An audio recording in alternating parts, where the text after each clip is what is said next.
Well, hello guys. So, bertemu lagi kita dalam channel saya, yaitu Pengembaraan Bacau Bersatu, di mana kita akan membahas setiap yang dapat kita bahas, kita akan bahas dalam channel ini. Dan untuk pengetahuan kamu, ini merupakan konten baru, di mana konten ini ialah kita akan membahas segala mistik ataupun misteri-misteri yang ada, yang layak kita bahas dalam konten ini. Dan konten ini nama dia misteri Anda Harus Tahu. So that's mean kita pun yang kita tidak tahu, dan saya akan memberitahu, dan sekiranya Anda sudah tahu, that's okay. So dalam konten yang baru ini saya akan membawakan untuk episode yang pertama ialah deja vu, dan kita akan mengenali apa itu deja vu dan kenapa ia terjadi. Oke. So pada mulanya kita akan membahas nama. Oke.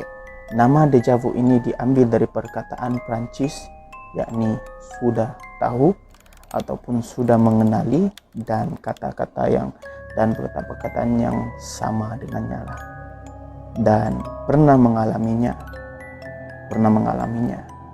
So apakah deja vu ini? Oke, sekarang saya akan menceritakan mungkin situasi ini Anda pernah mengalaminya, di mana ketika Anda berjalan di sesuatu tempat yang agak suram, ataupun ketika Anda sedang bersendiri ataupun dengan kawan Anda, dan pada masa itu Anda terhenti. Selalunya dia akan berdurasi, ataupun Anda akan terhenti dan berpikir, dan tentunya dalam situasi tersebut kamu akan berkata, macam pernah nampak, macam pernah ke tempat ini.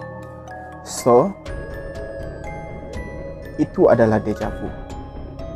Deja vu dalam bahasa Prancis, dan bahasa Melayu atau bahasa Sabahan, saya sudah pernah nampak tempatnya, dan ialah sekata dengannya.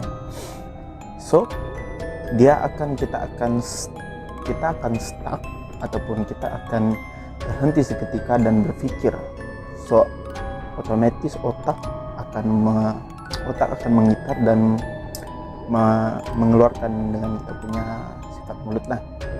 Sepertinya saya pernah ke tempat ini. So itu situasi yang dipanggil deja vu. Deja vu yang artinya saya sudah pernah ke tempat ini, tapi bila, tapi di mana. So itu adalah situasi yang dipanggil deja vu. Oke, so sekarang kita akan bahas kenapa deja vu itu terjadi. Oke, so sekarang ini kita akan bahas kenapa ia terjadi.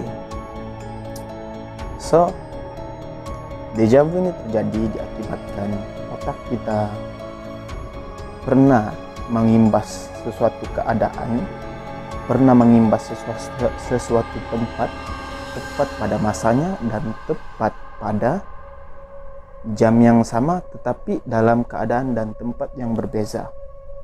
Otak akan mengimbas, dan dia akan keluarkan imbasan tersebut pada masa yang kamu berkata, ini macam saya pernah ke tempat ini. So itu yang dikatakan ialah deja vu. Ini menurut pakar-pakar saintis lah.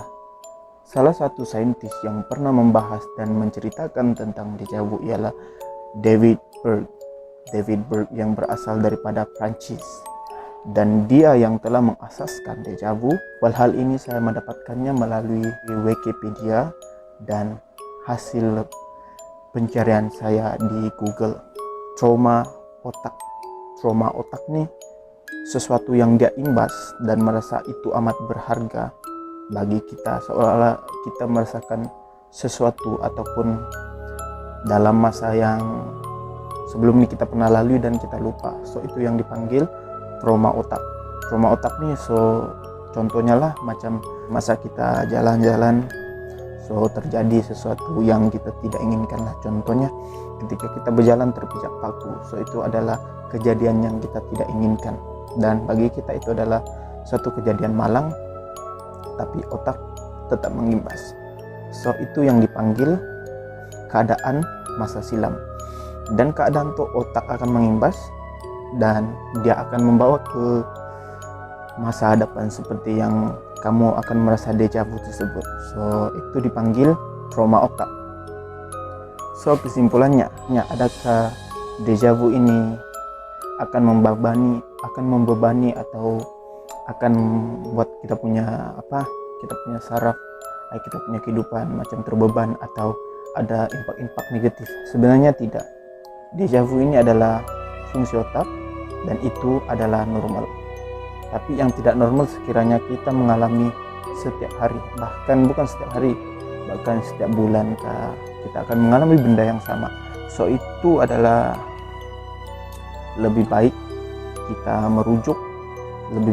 merujuk kepada dokter yang pakar untuk mengecek kita punya bagian saraf otak, sama ada kita tuh ada dalam kondisi yang normal ataupun tidak. So, dalam topik ini kita sudah membahas tentang apa itu deja vu dan apa sebab dia terjadi. So, salah satunya itulah yang saya ceritakan tadi. So the next episode kita akan membahas dan ingin memberi Anda fakta misteri tentang yang bersangkut paut tentang deja vu, yakni lucid dream. Lucid dream ini adalah etika pengawalan mimpi. So ini nampak mengaruh, tapi banyak orang yang percaya, bahkan ahli-ahli profesional yang saintis pun profesional semua, dorang membahas tentang lucid dream. Dan bahkan mungkin kamu pernah berkata, ini mungkin dalam mimpi. So pendek cerita, itulah lucid dream. So the next episode saya akan ceritakan tentang lucid dream. Oke, sekian itu saja kita punya pembahasan pada kali ini.